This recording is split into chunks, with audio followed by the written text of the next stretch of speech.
The memory systems, module 5. So first let's see the memory characteristics and hierarchy. First one, memory hierarchy. The purpose of any memory device is to store programs and data.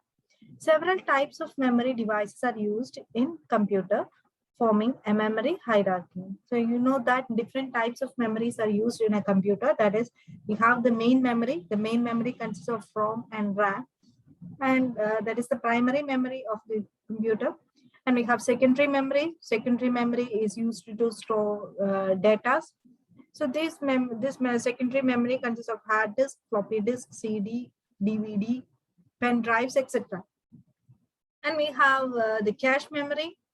The cache memory is the fastest memory, and it is close to the processor. And we have the processor. In processor also we have registers and L1 cache memory to store the data. So there are several types of memory devices are used in computer and forms a memory hierarchy. Memory hierarchy is the arrangement of these memories in terms of the size, cost, and the processor, the execution speed, etc. So each play a specific role contributing to speed, cost effectiveness, portability, etc. So these are the memories that we are using in a computer. So we have the primary memory. The primary memory or the main memory consists of the RAM and ROM. So it's also called the physical memory.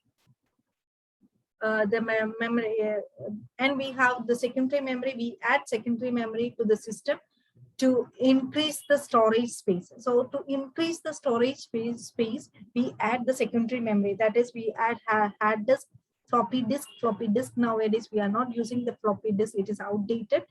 But in early mid of 90s, we use floppy disk. That is, you can see that the floppy disk approximately the size of the floppy disk is 1.44 MB. So it will not be practically used for now because it hold only a low space. So nowadays we don't use floppy disk and have CDs, DVDs, pen drives, etc. So these are the secondary memories that usually we are connected to the computer system to increase the storage space. But the problem with this is that these memories will be slow. So you can see this RAM and ROM, electronic memories, but this secondary memories are disks. This is chip memories. RAM and ROM is chip memory, and secondary memories are disk memory. So you can see that hard disk and floppy disk is a magnetic disk. CDs, DVDs, etc. are optical disk, and pen drives, it is semiconductor memory, that is flash memory. So these are the secondary memory and primary memory. So while comparing with the primary memory, the secondary memory is slow. So the speed of execution or the speed of operation is slow for the secondary memories compared to the primary memory. Primary memory is the chip memory. It is faster than the secondary memory, which is disk memory. And we have the cache memory. Cache memory will be the fastest memory and it will be closest to the processor. The cache memory. So here you can see that the RAM, it is written DRAM. DRAM means it's dynamic RAM. So RAM is of two types, static RAM and dynamic RAM. So the difference between a static RAM and a dynamic RAM is a static RAM is used flip-flops to store the bits. Bits are stored in static RAM by using the flip-flops. But in dynamic RAM, the bits are stored by using capacitors. That is the difference between a static RAM and a dynamic RAM. So which memory will be faster, the static RAM or the dynamic RAM? Obviously, the static RAM will be faster because it uses the flip-flops. In flip-flops, the state is changed and nothing to charge and discharge. But using the and you use the in dynamic RAM and we use the capacitors, we are using charging and discharging. When we need to store a 1, the capacitor is charged, and when we need to store a 0, the capacitor is discharged. So the charging and discharging time is there for dynamic RAM, but for static RAM, when we give the clock pulse, the state is changed immediately. So the static RAM is faster than the dynamic RAM, So, but the cost is high, very high for static RAM when compared to the dynamic RAM. So the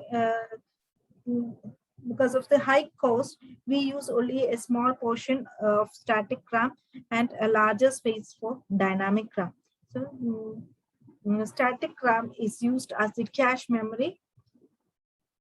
The cache memory is static RAM, and the primary memory, the RAM in the normal RAM that we use, that is be the RAM in the primary memory is the dynamic RAM. And ROM, you know that ROM is read-only memory, that is non-volatile memory. You know what is volatile memory and non-volatile memory. RAM is random access memory.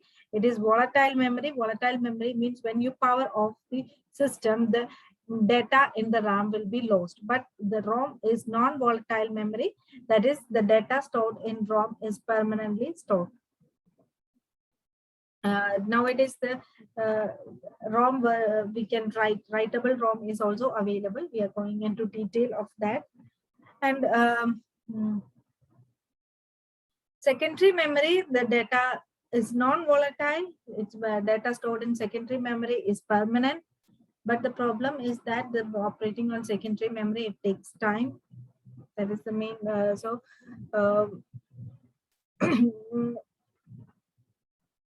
Volatile, we can write or we can alter the data in secondary memory, but the time the memory is very slow, so we cannot use as a computer system with that slow memory. So the computer system should contain a fast memory and more super fast memory, that is the cache memory. Cache memory, we use static RAMs and it is super fast compared to dynamic RAM, but the cost is very high. So you can see that the cost is increasing. The secondary memory, it is cheaper. The dynamic, the RAM, it is RAM and ROM, the primary memory. Then the costlier memory is the cache memory, that is static RAM. So this cost increases as the speed increases. So this is the cache memory. The cache memory is also divided into different levels. So a small part of the cache memory will be placed inside the processor and some outside the processor. So the one that is placed inside the processor is called the L1 cache. So when the processor needs data, the processor will not directly access the secondary memory because the speed is very different. This processor will act in a faster speed, but the secondary memory is slow. So the processor will not directly contact the secondary memory. When the processor needs a data, it first takes the data in the secondary memory will be placed in the primary memory, and the frequently accessed data that will be placed in the cache memory. So we are going into detail about the memory in this unit, then you will study everything about this clearly. So these are the memories. You can see from here, what we discussed here, you can see that the storage capacity is high for secondary memory compared to the other memory, and then primary memory, then cache memory, and a very small portion is placed in the L1 cache. So this is the storage space. It increases when we come through this side, and but as the storage space increases, the cost will be less. So this is the cheapest, is cheap, and this is costlier. And the speed also increases as the speed increases, the cost also increases. So this will be the highest speed, and then this, and the slowest is the secondary memory. So we can draw the hierarchy like this. The CPU registers that is very close to the processor will have the fastest speed, but the size is lowest. So here the cost also in cost and speed is higher here, but the speed will the size will be increasing in this order. So it is very smaller than the cache memory. then main memory, and this is the secondary memory, magnetic disk and magnetic tapes. So this is the memory hierarchy. So first is the register, that is the registers are present inside the processor. They are basically a set of flip-flops. They store data and addresses and can directly take part in arithmetic and logical operations. They are very small in size, typically just a few bytes. So next is the primary memory. It is the original form of memory and also called as main memory, or it's also called physical memory. It comprises of RAM and ROM. Both are semiconductor memories or chip memories. So ROM is non-volatile. Non-volatile means it won't lose the data when the power is switched off. And it is used to store the permanent information like BIOS programs. So the operating system for the computer that is stored in the hard disk. So most of them are making mistake that the operating system is stored in the ROM. So it is rubbish because the ROM contains only a small space. The operating system is stored in the hard disk, and the BIOS program will be stored in the ROM. So when we switch on the computer, the BIOS program will be executing. It takes the relevant data from the hard disk and it will be placed in RAM. BIOS starty and computer starty and instructions BIOS program the operating system ROM place and it operates. Only the BIOS program is stored in the ROM. It is typically 2 MB to 4 MB in size. It's for a typical system. It won't be same for every system. Every system, the size of ROM, RAM, secondary, everything will be different. Then I'm mentioning here only the size of the typical system. RAM is writable and hence it is used for day-to-day operations. RAM is random access memory. And it is volatile memory. When the power is switched off, the data in RAM will be lost. So every file that we access from secondary memory is first loaded to the RAM.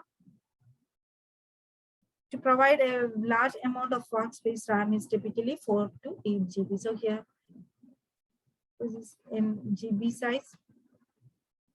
The main purpose of secondary memory is to, next is the secondary memory. The main purpose of the secondary memory is to increase the storage capacity at low cost. So we already discussed that the secondary memory is cheaper, but when we need to store a large data, we use for secondary memory, that is the cheaper memory. So the computer system will contains a large size of secondary memories because it is cheaper. To decrease the cost, we will go for cheapest memory, that is secondary memory, and large size to store the data. The biggest component in is the hard disk. This is where all the files inside the computer are stored. But that is, it is non-volatile. That is, when we switched off the system, the data in the hard disk will remain there. We can alter the data. We can write the data, or we can alter whatever the things that we can do on the data that can be done when it is in the hard disk. So it is writable as well as non-volatile. The typical size of a hard disk is 1 TB. The size may vary with different system. Disk memories are much slower than chip memories, but are also much cheaper. Next is portable secondary memories. These are required to physically transfer files between the computers. Portable memory, that is floppy disk. It is magnetic form of storage. The typical size is 1.44 MB. Nowadays, we are not using the floppy disk. CD, it is an optical form of storage. Typical size is 700 MB. DVDs, it is also an optical form of storage. The size is 4.7 MB. And pen drives and memory cards, it is semiconductor form of storage. It is composed of flash ROMs. It is a special type of ROM that's writable as well as non-volatile. typical size ranges from 1 GB to 64 GB depending upon the cost. Sorry. Next is the cache memory. Cache memory is the fastest form of memory as it uses static RAM, SRAMs. SRAMs are the cache memory is used in it. It is the fastest form of memory. The main memory uses dynamic RAM, DRAM. So SRAM uses flip-flops and hence is much faster than dynamic RAM, which uses capacitors. So, but SRAM is also very expensive as compared to DRAM. Hence, only the current portion of the file we need to access is copied from main memory, that is DRAM, to the cache memory, that is SRAM, to be directly accessed by the processor. So when we store data in the main memory, that is DRAM, main memory data storage and cache memory, it is, we said that it is fastest memory. So the processor, the speed of the processor will increase if we store the data in the cache memory. So this processor can fastly access the fastest memory than the processor accessing the main memory. This gives maximum performance and it keeps the cost low. Typical size of the cache is around 2 MB to 8 MB. So if the code and the data are in the same cache, then it is unified cache, else it is split cache. So the cache is also two types. We can divide it as unified cache or the split cache. So if data and the code is stored in the same memory, it is same cache, it is called unified cache. If the data and the code are stored in separate cache, it is called split cache. Depending upon the location of the cache, it is of three types: L1, L2, and L3. L1 cache is present inside the processor and is a split cache. Typically, the size is 8 to 4 KB. And L2 cache, it is present on the same die as the processor and is unified cache, typically 1 MB. And L3 cache is present outside the processor and it is unified and it is of 2 to 8 MB. So next is memory characteristics. The characteristics of memory, first one is the location. Based on its physical location, memory is classified into three types, that is on-chip, internal, and external. On-chip means the memory is present inside the CPU. That is internal registers, L1 cache, etc. are on-chip memories. Internal memories means it is present on the motherboard, that is RAM. An external memory, the memory that is connected to the motherboard. That is not in the motherboard, but we are connecting external to the motherboard, example, hard disk. Next is the storage capacity. This indicates the amount of data stored in the memory. Obviously, it should be as large as possible. It is represented by N into M. That is, N is the number of locations and M is the number of bits per locations. So here, N is the number of locations. That is the number of words. And M is the number of bits per location. That is the word size. Bits and a pixel, sorry, mistake, bits per location. Example 8 into 4, 4K into 8 means there are 4K locations of 8 bit each. Transfer mode, data can be accessed from memory in two different ways: word transfer and block transfer. So we said already, we said that when we need a particular data from the secondary memory, this data is taken from secondary memory and it will be placed in the primary memory. So when the processor is requesting for data, the processor will first check for the data in the cache memory. If the data is not available in the cache memory, the processor will go to the primary memory. So from primary memory, the data will be transferred to the cache memory. It can be transferred as a word or it can be transferred as a block. So if word transfer means the CPU needs some, if the transfer,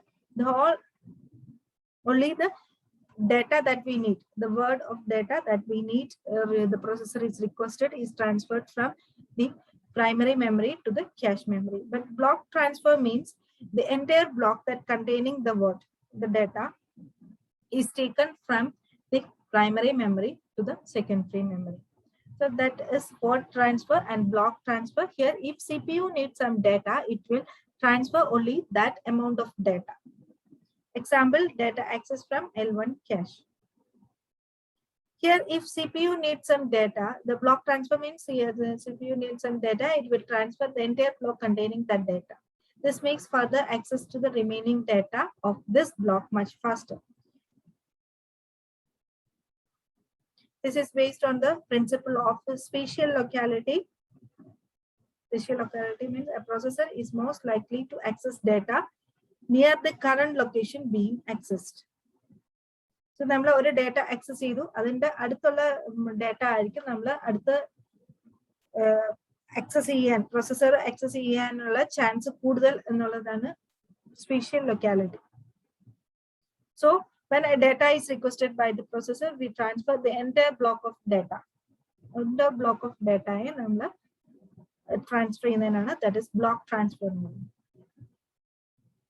Block transfer is based on the principle spatial locality. Spatial locality means the processor is most likely to access data near the current location. The current location being accessed.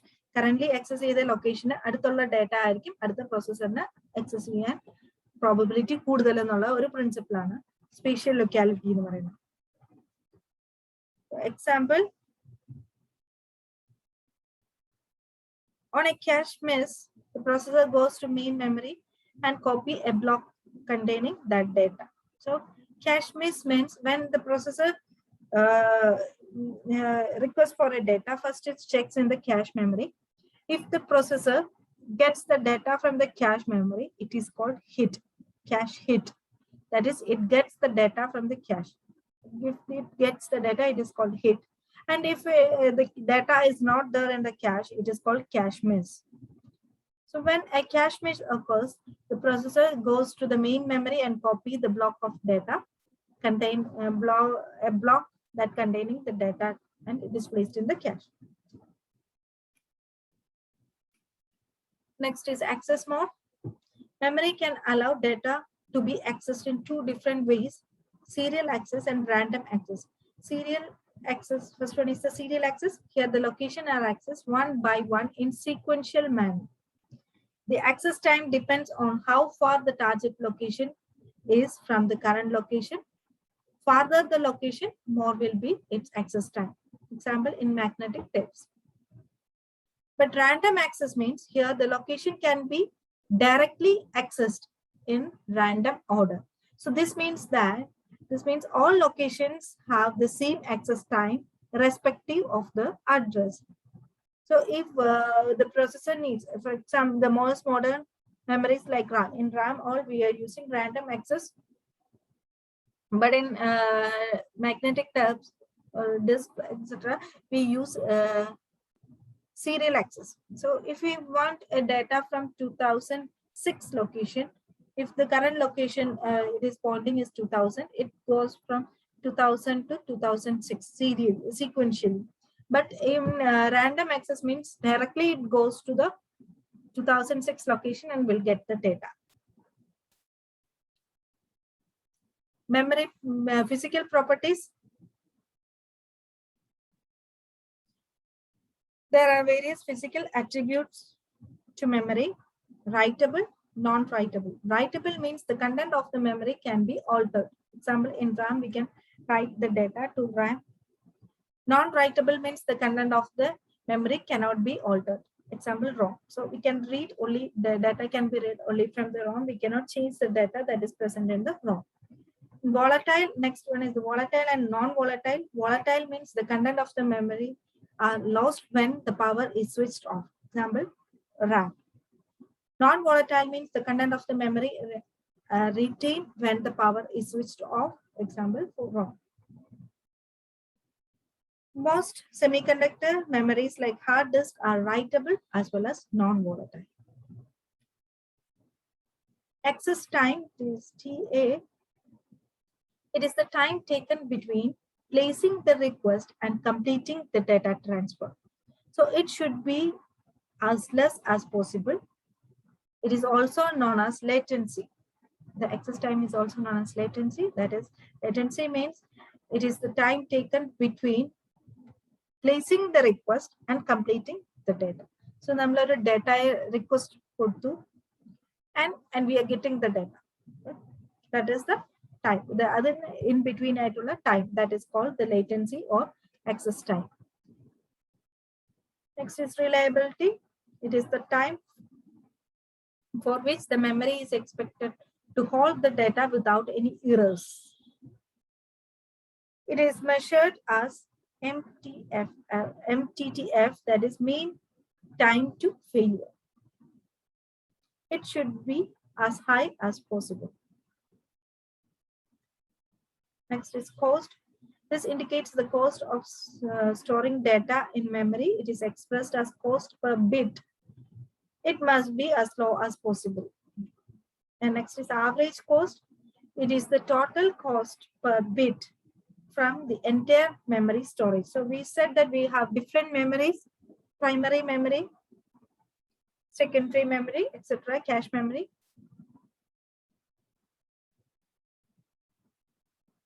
So consider the total cost per bit for the entire memory storage is the average cost.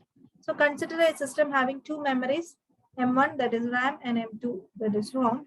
If C1 is the cost of memory M1 of size S1 and C2 is the cost of memory M2 of size S2.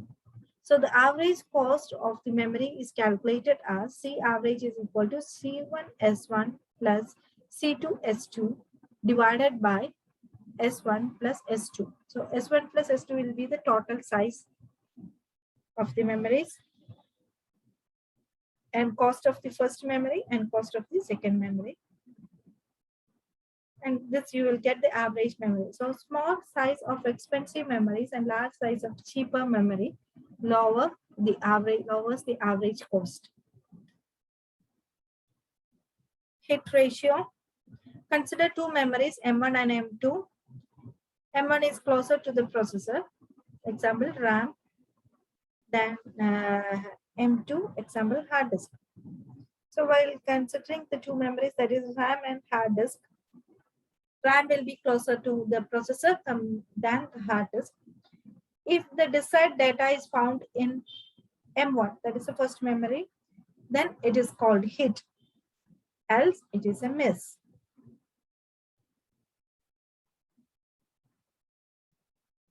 If let N1 be the number of hit and N2 be the number of misses, the hit ratio H is defined as number of hits divided by total attempts. So H is equal to hit ratio, H is equal to N1 by N1 plus N2. It is expressed as a percentage. So H has never been 100%. In most computers, it is maintained around 98%. Summary. Now single memory can satisfy all characteristics, hence we need a hierarchy of memories. Cache memories are the fastest but also the most costly. So the hard disk is writable as well as non-volatile and is also very inexpensive but is much slower. CD and DVD, etc., are needed for portability. Pen drive, etc., are needed for portability. ROM is non-volatile and is used for storing BIOS programs. So DRAM is writable, faster than hard disk, and cheaper than SRAM. Hence, it forms the most part of the main memory. Thank you.